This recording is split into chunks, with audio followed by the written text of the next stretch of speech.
Assalamualaikum warahmatullahi wabarakatuh. Selamat datang di acara Didaktif, diskusi daring interaktif yang diadakan oleh Perpustakaan Supiati.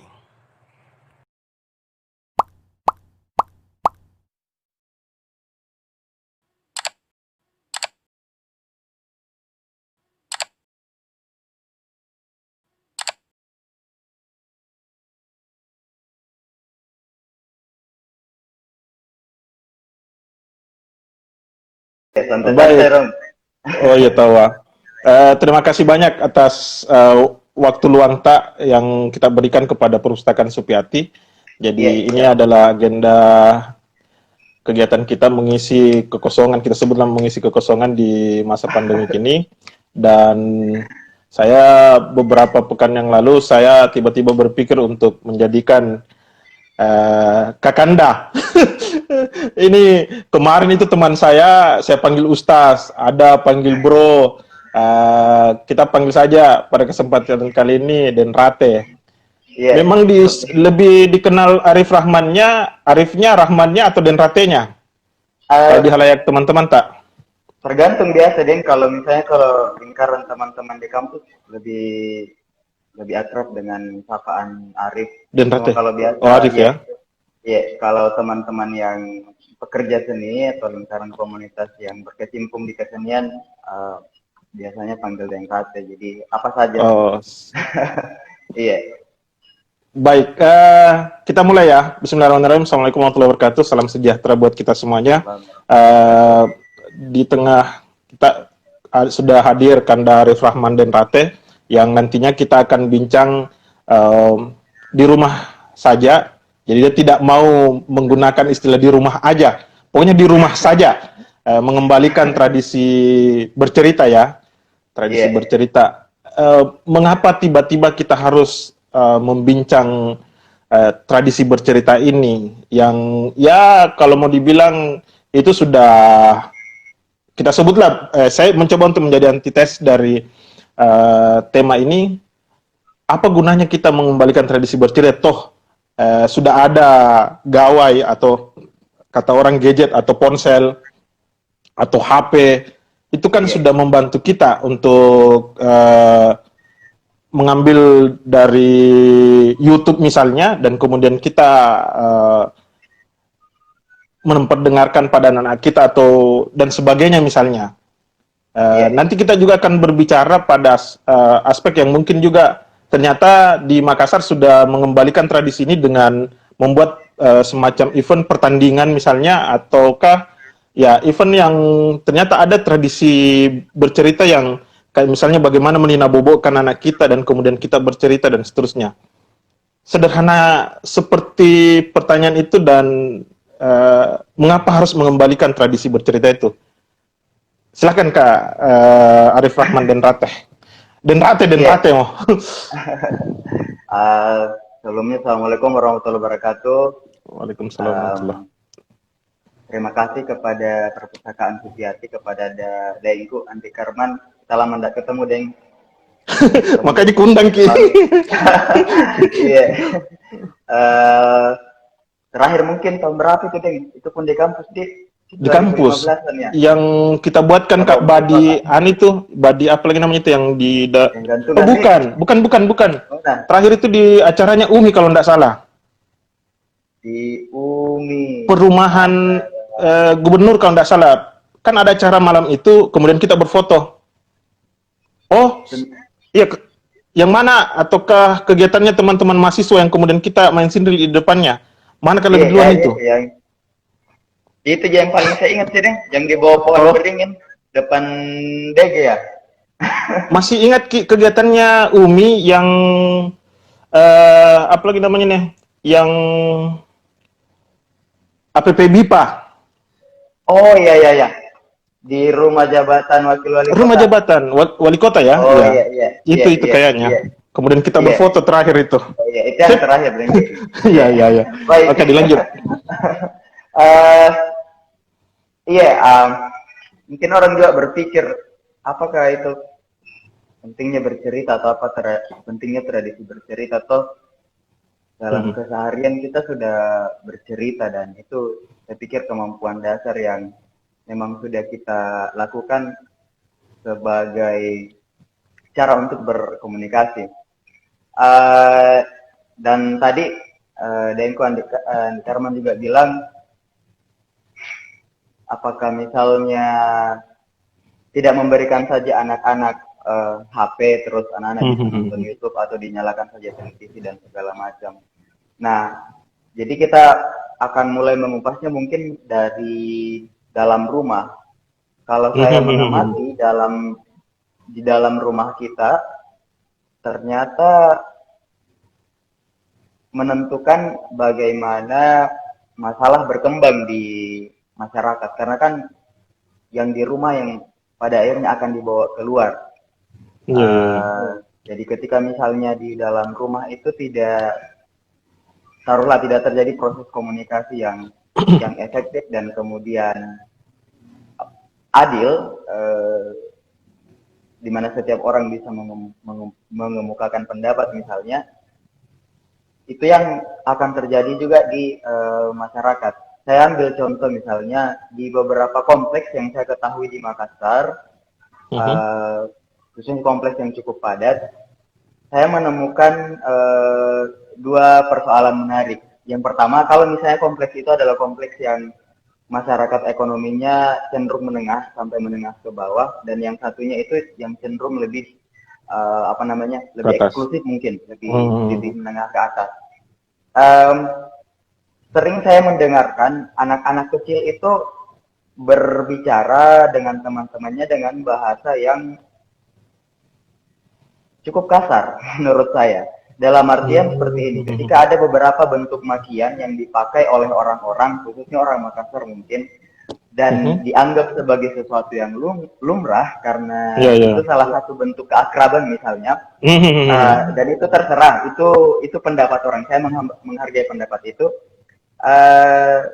Ini malah dipakai juga oleh anak-anak. Kalau mungkin orang dewasa saya masih bisa lebih memaklumi karena memang ya mereka mungkin lebih identik dengan hal seperti itu, dengan sapaan-sapaan. Terlepas kalau ada memang yang memaki, kalau memaki kan memang jelas-jelas menggunakan orang. Tapi kalau anak kecil menyapa temannya atau ketika marah kepada temannya kemudian spontan muncul itu, saya kemudian bertanya bahwa tutur seperti apa yang dibiasakan kepada anak di rumah. Akhirnya itu terjawab ketika beberapa kali saya lewat, dan memang ternyata bapak atau ibunya atau siapa saja di dalam keluarga itu memang sudah terbiasa memanggil anak dengan sapaan begitu. Jadi saya berpikir bahwa wajar kalau anaknya misalnya sudah memakai istilah-istilah seperti itu, bahkan banyak yang di bawah 5 tahun. Nah, yang kedua misalnya kalau yang ini tidak berlaku secara mungkin ada beberapa situasi di mana kita juga akan dapatkan hal seperti itu. Nah, kalau itu lebih menengah ke atas, mungkin kecenderungannya adalah interaksi antar tetangga mungkin tidak terjalin dengan baik. Sepertinya mungkin sudah ada sekat bahwa ya kita bergaulnya di sini, sehingga kalau ada yang menurut kita bukan bagian dari kita, ya sudah, mungkin ketemunya di sekolah seperti itu. Di sekolah pun saya pikir mungkin mereka juga berkawan dengan teman-teman yang ada dalam lingkaran itu. Terlebih misalnya kalau sekolahnya sekolah memang sekolah yang unggulan apa dan seterusnya seperti itu. Jadi dua hal ini menurut saya menarik. Dan kemudian itu juga dipengaruhi dengan semakin banyaknya anak-anak yang sudah menggunakan gawai dalam keseharian mereka. Itu sudah, saya pikir sudah sangat umum kita jumpai, dan dari situ mereka bisa mengakses apapun yang mereka mau, dan tentu saja selalu di luar kendali dari orang tuanya. Jadi ketika di dalam keluarganya mungkin tradisi bercerita itu sudah tidak lagi ada, kita tidak bisa menyalahkan anak kecil yang kemudian mencari sesuatu di luar sana, karena memang mereka tidak berkembang di dalam rumah. Mungkin orang tuanya juga sibuk sehingga tidak ada waktu untuk bercerita misalnya. Tapi eh, menurut saya, ketika kita mau menyempatkan diri sedikit sedikit saja untuk bercerita dengan anak itu, saya belum punya anak, tapi kalau Iya, iya, iya, iya, kalau iya. Lanjut, lanjut. dipahami orang tua, saya pikir akan begitu, akan begitu alurnya. Saya merasa anak akan menjadi lebih dekat secara emosional karena mereka merasa eh, pertama didengarkan, yang kedua mereka dianggap perlu mendengarkan sesuatu. Nah, hal seperti ini yang secara komunikatif akan terjalin juga dengan baik di luar konteks bercerita pada saat akan tidur itu misalnya. Dan ini alasan mendasar saya pikir kenapa kebudayaan kita orang di Sulawesi Selatan menempatkan tradisi lisan sebagai sesuatu yang mungkin kita disebut sebagai muruah atau maruah, karena Maruah, memang iya. tradisi tertua kita ada tradisi lisan sebelum kemudian mengenal tulisan tersebut, dan Tulisan, betul. apa saja itu sering dikomunikasikan. Nanti kemudian ketika kita mengenal teks, barulah bertransformasi menjadi bentuk buku misalnya. Nah, menjadi sesuatu yang sulit kita kembangkan kalau misalnya kita juga pusing kenapa minat baca kita di Indonesia tambah hari tambah menurun. Ya karena juga saya pikir salah satunya kita tidak berangkat dari disiplin tadi itu, disiplin untuk bercerita, mendengarkan, dan kemudian saling berbagi. Kira-kira menurutku begitu deh. Artinya memang faktor lingkungan apakah berpengaruh dalam prosesi, misalnya artinya kenakalan anak.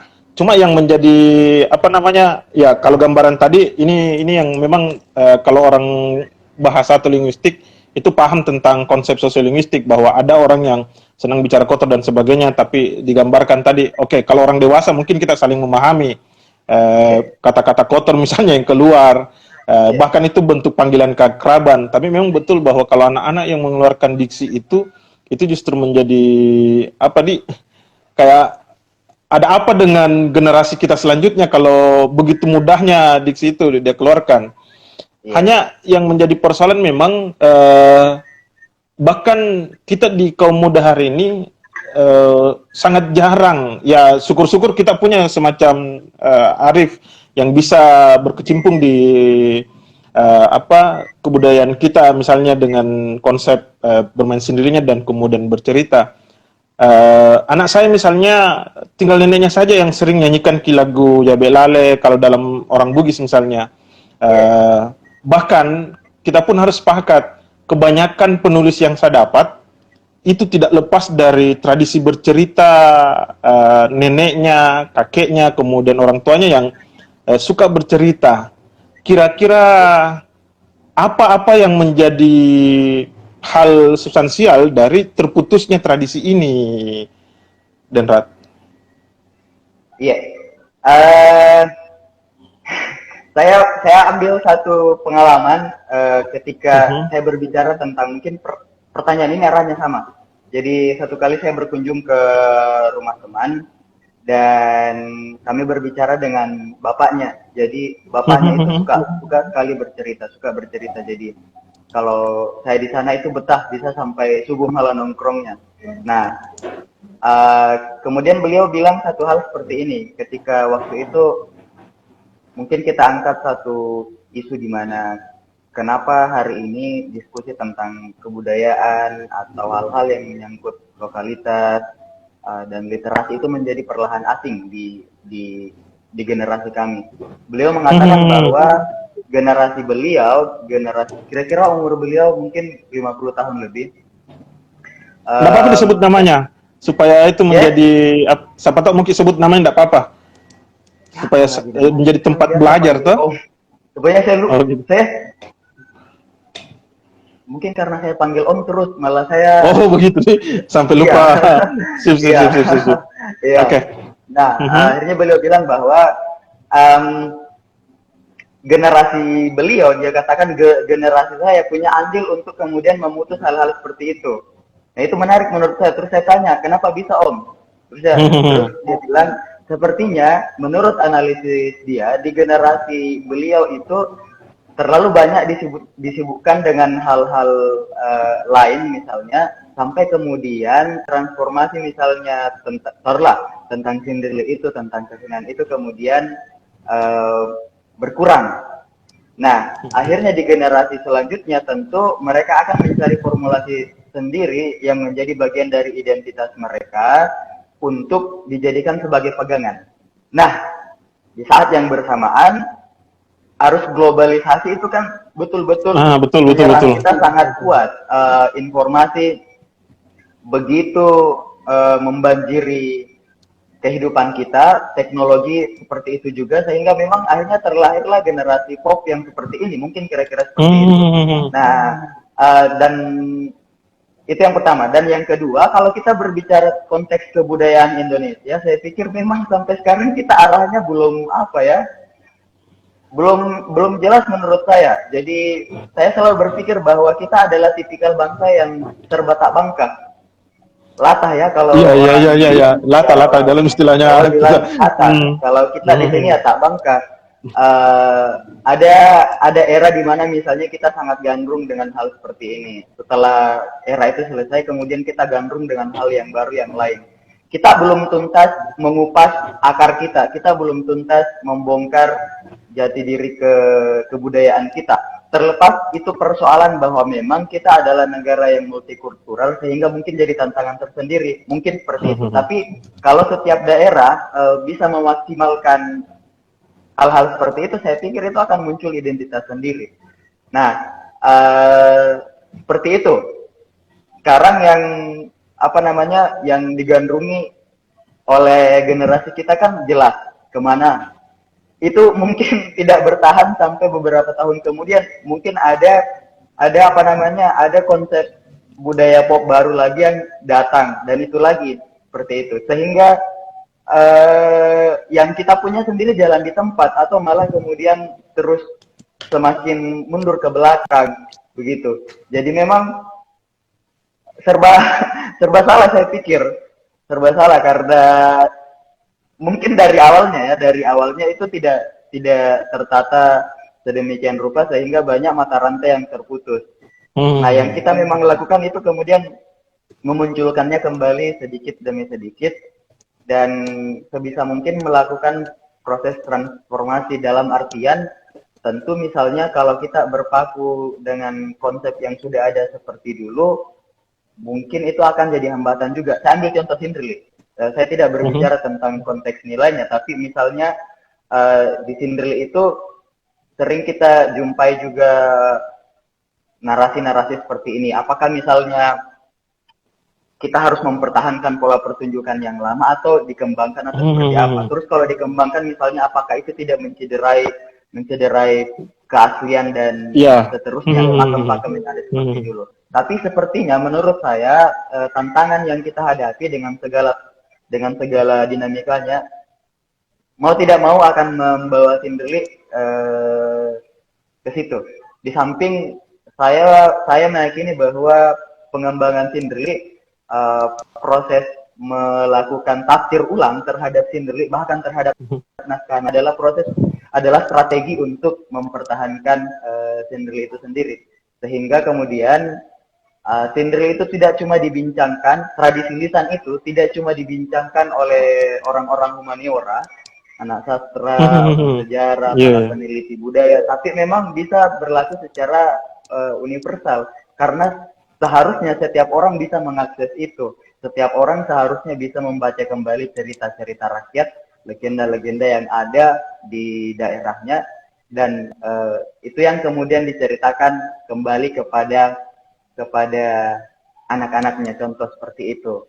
Alih-alih membiarkan anak misalnya sibuk dengan YouTube dan lain-lain, tapi kita kasih alternatif, dan itu bukan alternatif baru, karena itu sudah lakukan dulu.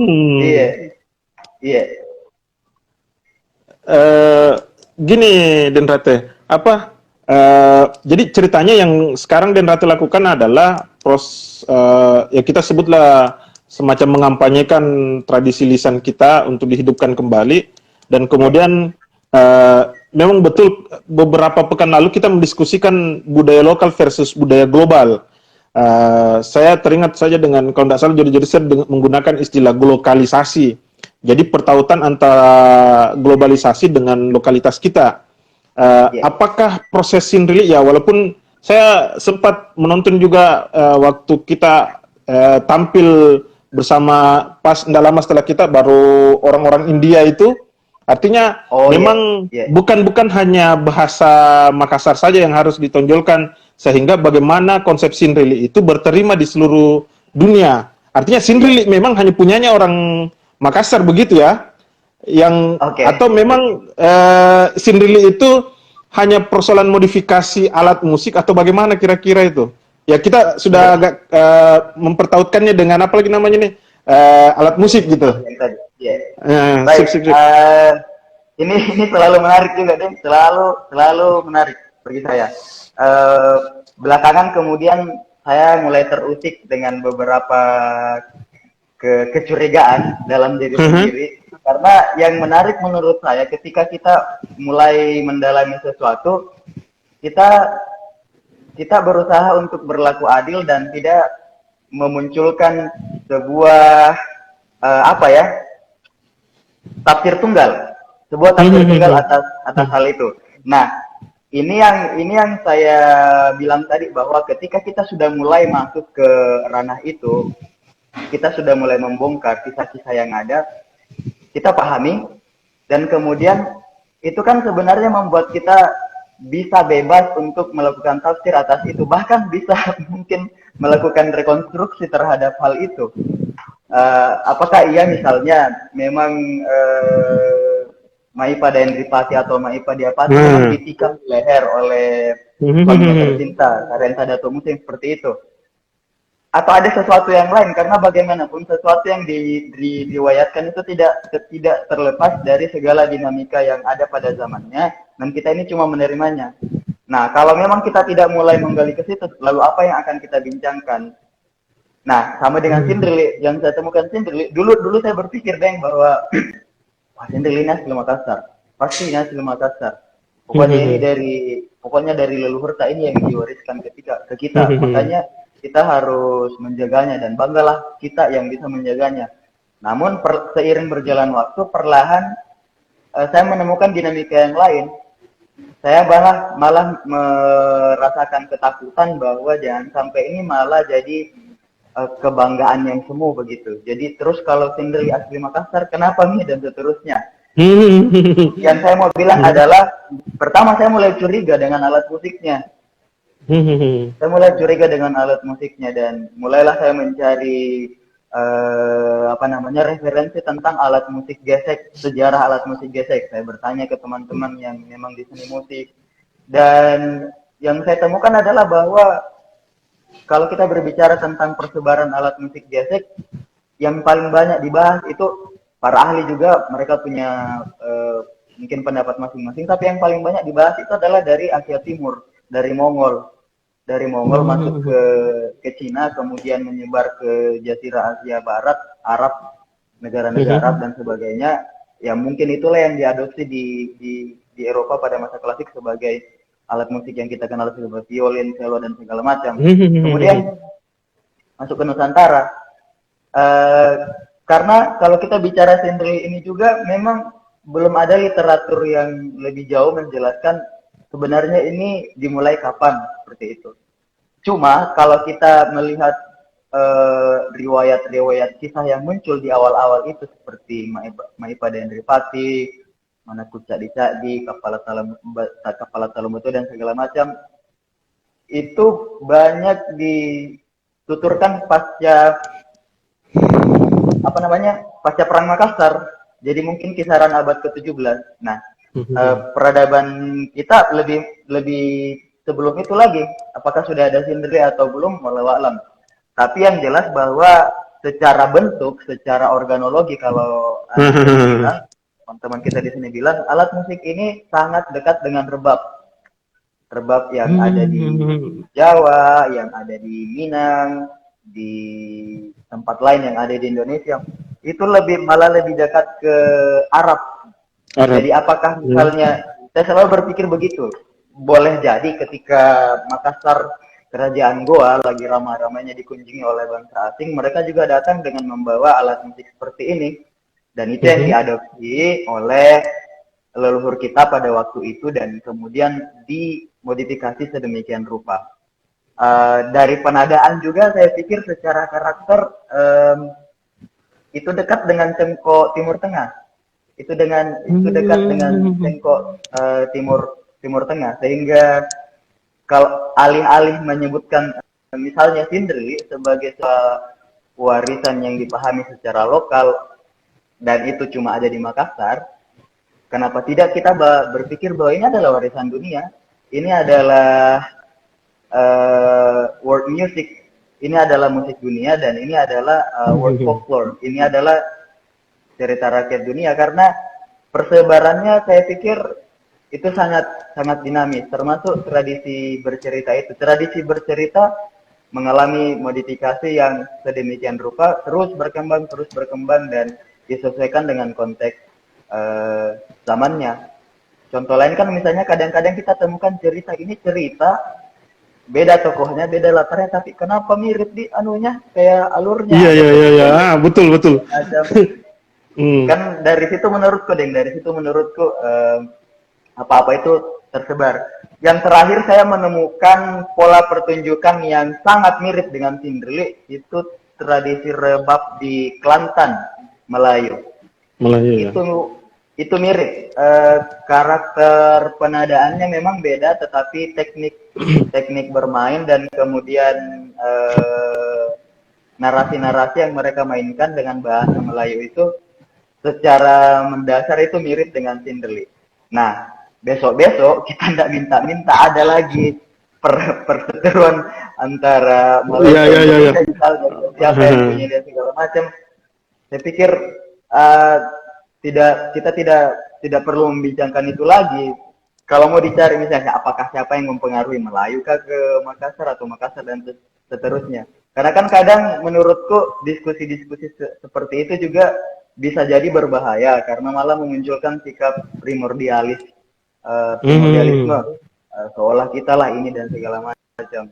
Juga kadang saya tidak mau berbicara lebih jauh tentang keaslian biasanya, karena yang paling urgent, yang mendesak, yang mestinya kita lakukan adalah bagaimana cara tak selamatkan ini barang-barang. Kan itu yang saya lihat ketika ada yang diklaim Malaysia dan segala macam, semua itu orang marah, sepertinya terusik semua jiwa nasionalismenya. Iya. Macam. Tapi sebelum itu juga mereka bukan bagian dari orang-orang yang melakukan proses pemertahanan sampai pelestarian. Jadi maunya apa? Kira-kira begitu deh. Nah, yang saya bisa bilang, ya.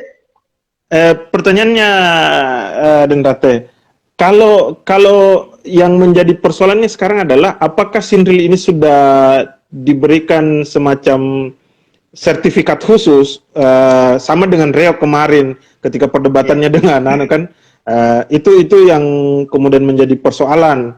Apakah memang Sindri ini sudah dibuatkan legitimasi, kita sebutnya begitu, dibuatkan legitimasi tentang bahwa ini miliknya misalnya orang Makassar dengan identitas khusus yang menjadi diferensiasi atau perbedaan dengan yang lain misalnya. Itu yang pertanyaan sederhananya. Kemudian kemarin itu juga kami berdiskusi dengan Pak Usman, dosen bahasa Indonesia yang membincang masa depan sastra anak. Itu kan saya juga mengajukan pertanyaan dan ternyata kita ungkit bahwa sebenarnya halo, jelas sih? Ya, bisa. Ya. Oke. Jadi kemarin itu saya diskusi dengan siapa lagi namanya nih, Kak Usman, berkaitan dengan sebenarnya yang mana cerita kita yang menjadi identitas kita, bahwa ini cerita yang ada khusus misalnya di Makassar yang tidak ada pada daerah lain. Kita bisa menemukan beberapa cerita yang mirip-mirip sekali tentang bagaimana jalan ceritanya, apalagi kalau kita berbicara tentang dongeng dan sebagainya. Cuma nama yang berbeda sedikit.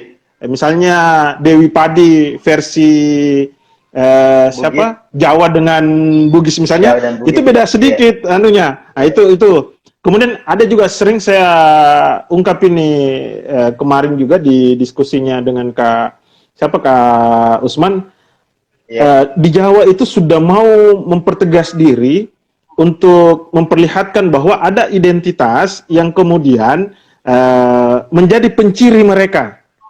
Misalnya ada tokoh yang bisa dijadikan sebagai figur mereka. Kan sebenarnya Iya. ada yang menarik. Kita mau bercerita tentang Ilaga Ligo, sementara tokoh Ilaga Ligo justru menjadi antagonis dalam versi hari ini misalnya tuh. Ada yang mengklaim begitu. Tapi kalau jiwa kepahlawanan, jagoannya dia, oke lah bisa menjadi referensi. Artinya cerita Ilaga Ligo hampir sama dengan kisahnya si Malin Kundang, bahwa jangan tiru tradisi gaya orang seperti ini gitu. Kalau di Jawa itu dia menggunakan nama Panji. Jadi mereka kemudian menghadirkan kayak misalnya kemarin di mana ini di Jember itu dia menggunakan semacam pakaian adat mereka yang berbentuk panji dan seterusnya. Sempat saya diskusi sama Kosman, bisa enggak kita punya nama khusus yang bisa dijadikan sebagai penciri untuk Sulawesi Selatan? Sempat bercanda, kenapa tidak kita menggunakan nama Ucu? Ucu itu menjadi penciri, misalnya dia berani, dia juga cerdas, dia juga kaya. Ada Yusuf Kalla, ada Yusuf Habibi, ada juga Yusuf mantannya. Itu tuh. Artinya ini hal yang paling fundamental untuk dijadikan mungkin referensi juga untuk penguatan saja dalam diskusi kita hari ini. Artinya apakah memang Sulawesi Selatan tidak memedulikan? Mungkin kita akan berhubungan juga dengan pemerintahan kita nantinya. Apakah ada sikap tegas untuk melegalisasi itu tadi yang saya bilang alat musik kita misalnya, bahwa ini memang punyanya khusus Sulawesi Selatan misalnya, atau tidak perlu ada hal yang seperti itu. Jangan sampai mereka juga kita tidak pedulikan hari ini, justru nanti Malaysia akan mengklaim, wah kenapa kau macam-macam mengklaim bahwa punyamu. Nah itu. Silakan. Yang pertama kalau sendiri dengan kesok-kesok, saya lupa persisnya itu tahun berapa, tapi Bapak Syarifudin Daeng Tutu itu satu kali diundang ke Jakarta untuk sembari pentas Sindri. Juga kemudian ada forum yang menjelaskan tentang warisan budaya tak benda. Kalau di UNESCO itu sudah tercatat. Oh, Kalau tercatat ya, alhamdulillah. Itu sudah khusus Sindri ya? Ya, khusus Sindri Sip. kesoknya. Iya. Jadi saya pikir dokumen proses inventarisasi seperti itu juga sangat bermanfaat untuk mencegah terjadinya perseteruan, misalnya lintas bangsa, bahkan lintas suku. Karena kalau sudah jelas pemetaannya, maka semestinya tidak ada perdebatan lagi, termasuk yang reok itu, masalah reok yang kemarin itu. Ini saya berpikir bahwa ini membuat setiap bangsa akhirnya bisa lebih dewasa menyikapi hal-hal semacam itu. Dalam artian adalah bahwa semestinya memang kita memahami bahwa segala sesuatu yang kita warisi hari ini adalah produk masa lalu yang bergerak secara dinamis. Nah, itu yang betul-betul kita maklumi, bahwa contoh jas tutup yang kita pakai ini memang identik dengan baju tutup Melayu untuk laki-laki itu. Kerahnya kan kerah Shanghai itu. Iya. Kemana? Tetapi ketika misalnya itu ada di satu tempat dan kemudian sudah dimodifikasi dan kemudian menjadi kekhasan tempat itu, maka hargailah itu. Karena misalnya Sindri ini ya lain dengan Barabas mereka juga pakai alat musik rebab itu, tapi mereka tidak menyebutnya kesok-kesok. Pelaguannya juga mereka tidak sebut, narasinya mereka tidak sebut Sindri, dan memang karakternya memang berbeda. Nah, akhirnya saya berpikir bahwa marilah itu kita terima dan pahami sebagai eh, apa namanya, sesuatu yang sebenarnya kolektif, tapi ketika berkembang di satu satu tempat, maka itu akan menjadi kekhasan tersendiri. Saya berpikir dulu ketika misal melihat orang Arab bermain rebab sambil melantunkan syair, kemudian berpikir bahwa kenapa tidak misalnya kisah-kisah yang bisa kita riwayatkan itu dengan cara seperti ini. Tapi tetap ketika kita dengar, maka warna Makassarnya itu yang selalu terjaga.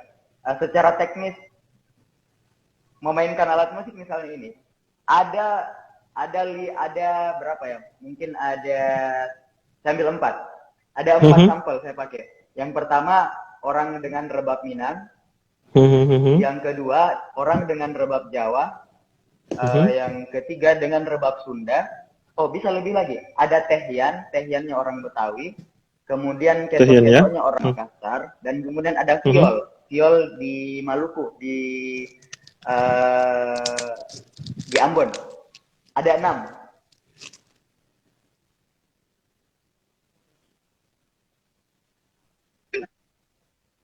Halo Deng. Ya, lanjut. Iya, saya lanjutkan ya. Bagus sih. Semuanya alat musik gesek. Tetapi ketika masing-masing memainkan alat musiknya secara bergantian, maka orang yang menutup mata tetap bisa mendapatkan auranya, karakternya itu jelas. Ketika Minang, aduh, pasti teringat lembah apa namanya, Ngarai Siano, tenggelamnya kapal Van der Wijk, itu pasti terbayang. Begitupun dengan Tehian, ketika Tehian itu orang akan terbawa pada lenong, ondel-ondel. Ketika yang Sunda juga tergambar di ini tanah Pasundan dengan musik khasnya. Jawa seperti itu, Makassar juga seperti itu. Itu kan yang menarik menurut saya, karena akhirnya memang di setiap tempat itu keaslian, mungkin pengaruh bahasa ya, mungkin bahasanya akan berbicara. Pola kesok-kesok yang mendayu dengan aksen yang sangat tegas itu semakin mewakili bahwa orang Makassar bicaranya begitu. Pola rebab yang lemah lembut seperti itu menegaskan bahwa aksen atau logat Jawa seperti itu. Jadi memang ya leluhur kita menurut saya gila, ngeri cara mereka saya potong dulu deh. Saya potong dulu deh. Ini yang dimaksudkan tadi alat musiknya atau cara mainnya? Jadi ceritanya kalau saya menutup mata misalnya, cara mainnya, gitu ya. Cara mainnya. Tapi kurang lebih alat musiknya mirip-mirip ya? Mirip. Alat musiknya mirip-mirip secara teknis. Iya. Dari keluarga yang sama juga, karena keluarganya keluarga alat musik gesek seperti itu. Tapi dinamika yang dimainkan, aksentuasinya itu betul-betul, menurut saya itu betul-betul mewakili daerah masing-masing. Satu kali saya berada di Solo dan Jogja, dan kami memainkan itu bersama. Kita setem dengan apa namanya, tuning yang sama. Tapi memang orangnya beda. Jadi yang teman dari Jawa dan Solo memainkan dengan pola-polanya yang pasti mengingatkan kita pada tuturan sinden, dan saya memainkannya dengan pola sinden.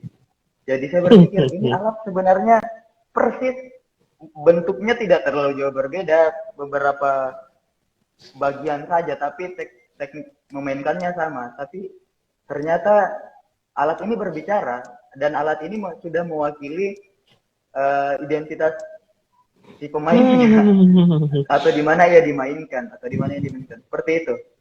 Iya, yang kemarin juga saya melihat ini, belakangan ini saya sering menikmati tari Jepeng. Tari Jepeng. Pernah dan Jepeng itu Zapin sebenarnya. Oh, Zapin. Iya, saya tahu. Ya, tapi ketika itu menyebar ke beberapa tempat di Gorontalo, di Palu, di Kendari, termasuk di Bugis, ternyata kita punya varian Zapin. Orang di sini menyebutnya Jepeng. Yang saya tahu itu masih biasa dipentaskan di Pare-Pare. Nah, musiknya itu pakai musik gambus. Pakai musik gambus kemudian yang umumnya menari laki-laki. Ya, halo. Ya, ya, Nah, saya dengar. ya. Nah, saya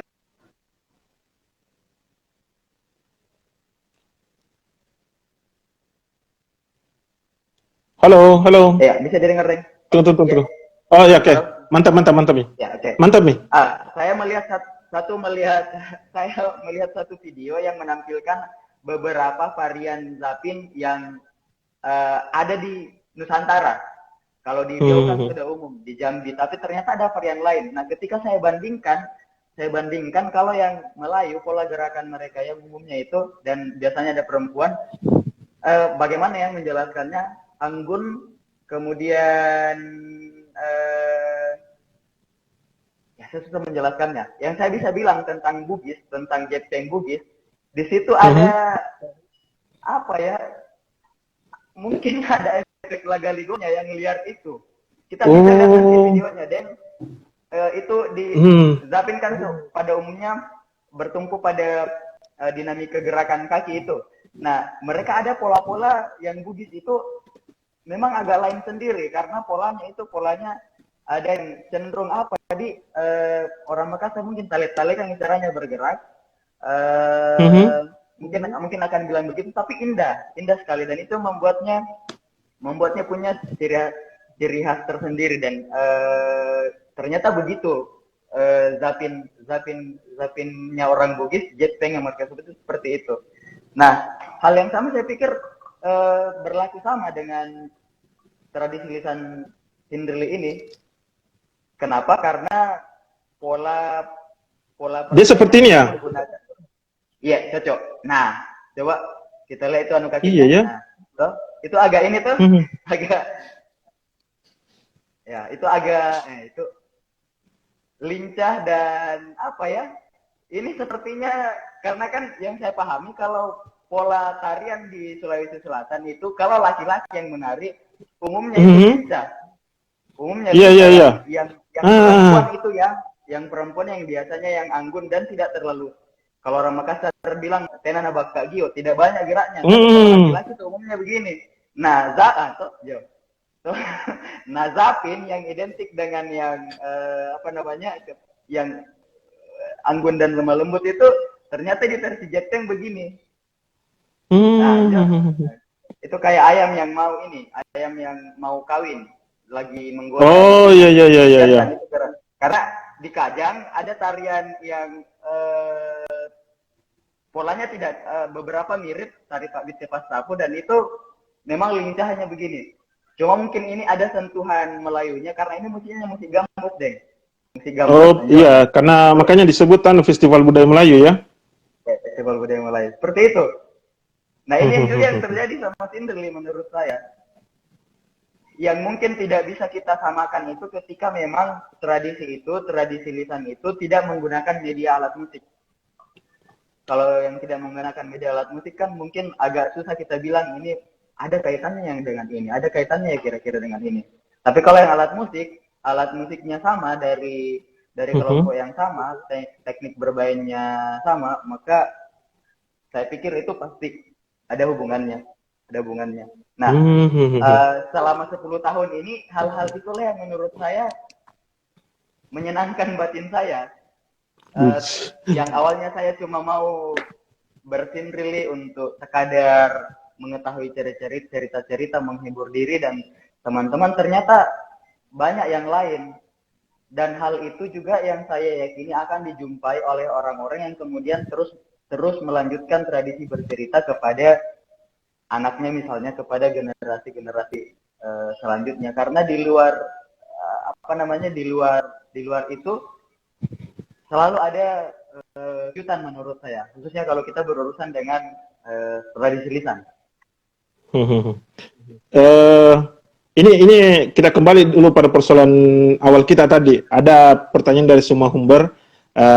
Biasanya anak-anak tidak berminat mendengar cerita-cerita atau petua dari nenek-nenek atau kakek yang bercerita. Artinya lebih kepada mediumnya.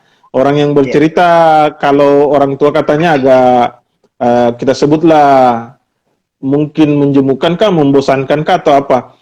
karena memang diksi yang dihadirkan oleh orang, kalau saya secara pribadi, kakek saya pernah bercerita hal yang itu lebih cenderung sufistik, Oh tasawuf, gitu. Ki. Iya. Iya. Iya, Iya. jadi saya tiba-tiba apa ini cerita ini kan, pas saya mengikuti Iya. kajian filsafat dan sebagainya, ternyata saya berpikir ini yang maksud Oh, mungkin semua dulu ini. kakekku. Ya, kira-kira gimana itu anu? Iya, Dan Teh. betul deh. Iya. Iya. Hmm. Sekali lagi bahwa proses kita bercerita kepada generasi di bawah kita itu akan terus mengalami perkembangan, dan tugas tak untuk menemukan formulasi itu. Kasus Hmm. kita kasus kita sama deh. Kalau orang-orang tua biasanya kan kalau bicara nasihat-nasihat mereka itu kayak apa ya, apa istilahnya itu, bahasa mulainya tamsil, banyak perumpamaan. Banyak Ah, perumpamaan. Jadi kita itu tidak diajari dengan sesuatu yang sifatnya bahasa langsung. langsung ya? Ya kalau Iya. bahasa Banyak langsung dihadirkan yang mereka metafora gitu. betul banyak Betul, dihadirkan betul. seperti itu, Deng. Hmm. Ketika saya kecil, saya sering mendengarkan orang-orang tua bicara kalau ada kayu yang sudah diikat baik-baik terus disandarkan ke Hmm. pohon, jangan kuambil ki, ya lalu kuambil Hmm. ki. Eh, kenapa nak kayu dibahas sementara ini tidak ada angin, tidak ada hujan, ya apa urusannya kita dengan kayu bakar itu. Nah terus saya bertanya, Hmm. kenapa memang kalau diambil, akhirnya dibilang pikir mau kau sendiri. Nah, itu. Belakangan saya berpikir bahwa ternyata kayu itu Betul, betul. kayu itu cuma perumpamaan, tapi yang kayu yang disandarkan itu kan diikat bagai, berarti ada yang punya. Nah Ada kalau yang kita ambil datang ke jili-jili, anunya orang bos, atau yang ada cerita rakyat yang saya baru temukan itu tentang orang orang orang buta, orang Hmm. orang tuli sama orang pincang pergi ke Eh, pesta rakyat hmm. semacam pasar malam. Hmm. Nah ternyata Ya. yang setelah mereka pulang, mereka bercakap-cakap lah tentang pengalaman masing-masing. Nah si buta Hmm. bilang, bagus sekali tuh tadi pesta, banyak Hmm. bunyi-bunyiannya, musiknya bagus, tapi di kekurangannya Hmm. nggak ada lampu, nggak ada lampu, gelap sih. Hmm. Nah yang tuli bilang, dia dengar, dia suruh ulang itu, dia kasih dengar telinganya karena tidak bagus pendengarannya, dia bilang salah kok, itu satu kekurangan itu acara bagus nih, banyak makanan, banyak orang, tapi tidak ada Hmm. musik, tidak ada kudengar apa-apa. Nah Hmm. yang pincang dia bilang kalian berdua salah, ada musik, cahayanya bagus, ada lampu, ada obor, tapi Hmm. jalanannya tidak rata. Darat. Jalanannya tidak rata, jadi kita kalau jalan setengah mati, akhirnya mereka berkelahi. Tapi Hmm. ternyata Ribu itu masalah persepsi saja, dan saya persepsi punya ya. berpikir bahwa orang buta itu, orang tuli itu, orang pincang itu sebenarnya bukanlah orang yang sesungguhnya, tapi kita semua. Hmm. Makanya tak Hmm. berhenti baku gea. Iya, iya, iya, Jadi iya, kita iya. pakai cara pandang ini terus menutup mata, menutup Hmm. telinga, dan tidak Hmm. memberikan langkah yang sama terhadap itu. Nah, kemudian saya melakukan eksperimen sekitar 2 minggu yang lalu deh. Jadi Hmm. di tempat saya ini ada teman yang Hmm. sudah punya anak, umurnya itu hampir 5 tahun, hampir lima Hmm. tahun. Nah, si anak ini suka dengan buku, belum bisa membaca tapi suka sekali lihat gambar, suka lihat gambar. Nah, kalaupun dia menonton misalnya tontonan kayak YouTube, dia suka Upin Ipin atau yang memang konten anak-anak, konten anak-anak. Hmm. Nah, satu kali saya coba mau bercerita, jadi saya ambil buku ke dia, terus saya mulai bercerita dengan gaya saya. Namanya Aidin, jadi saya bilang, Aidin, dengar om cerita. Dia tidak peduli. Dia tidak. Saya bilang, Aidin mau dengar cerita, dia sibuk dengan mainannya. Nah, tiba-tiba saya berpikir begini, bagaimana kalau Kuba gaya bicara? Akhirnya saya bilang begini, Aidin, apakah kamu mau mendengarkan cerita? Kalau kamu mau mendengarkan cerita, maka saya akan mulai membacakan ceritanya. Dia balik, Deng. Dia balik terus Iya, senyum, iya, iya. terus manggut-manggut. Hmm. Nah, Hmm. yang saya ingat adalah, ternyata yang biasa dia dengarkan konten anak-anak itu biasanya bicara dengan cara-cara seperti itu. Hmm. Ini yang saya bilang tadi, bahwa tantangan kita adalah ketika ditemukan cara sendiri untuk menyampaikan itu, maka itulah yang harusnya kita sampaikan. Jadi memang itu yang saya bilang terus berkembang, Den, karena tantangan saya ini seperti itu. Contoh lain misalnya anak-anak yang biasa dengar upin ipin di TV itu, ketika kita ajak bicara dengan pasti senang sekali. Kalau anak lain yang suka Berarti. upin ipin biasa saya masuki dengan cara begitu. Ternyata nasi makin waktu kita kecil kan juga seperti itu, dan apa yang biasa disampaikan oleh orang-orang tua kita, nenek-nenek kita juga dengan cara yang mereka pahami sebagai konteks zamannya, sama kayak kakek atau tapi terlepas apakah misalnya itu bekerja atau tidak, ternyata setiap anak akan menyimpan ingatan itu di dalam memori jangka panjangnya. Memorinya. Dan kalau di psikolinguistik kan disebut itu, Deng, bahwa ada bagian memori di otak kita ini yang menyimpan ingatan yang sudah didapatkan dari kecil. Mungkin ada beberapa waktu itu. Iya, karena ada suatu waktu, betul. Ada bisa kembali lagi. Nah, sama kayak kita, dan ternyata pengalaman batinnya adalah ketika misalnya kita disuguhi dengan diskusi-diskusi filsafat, dan akhirnya balik ya Mas Anuku. Saya juga iya dihubung-hubungkan itu jadi ketemu. Iya. Ini sudah menit ke 50 lebih, artinya kita tutup karena biasanya terhenti dengan sendirinya. Kita masuk ke sesi kedua ya. Artinya karena dengan sendirinya biasa mati dengan sendirinya. Padam dengan sendirinya. Iya, jadi iya, artinya kita diskusi dulu. Ada mungkin beberapa pertanyaan, baru mungkin sekitaran 20 menit baru kita Oke. Iya.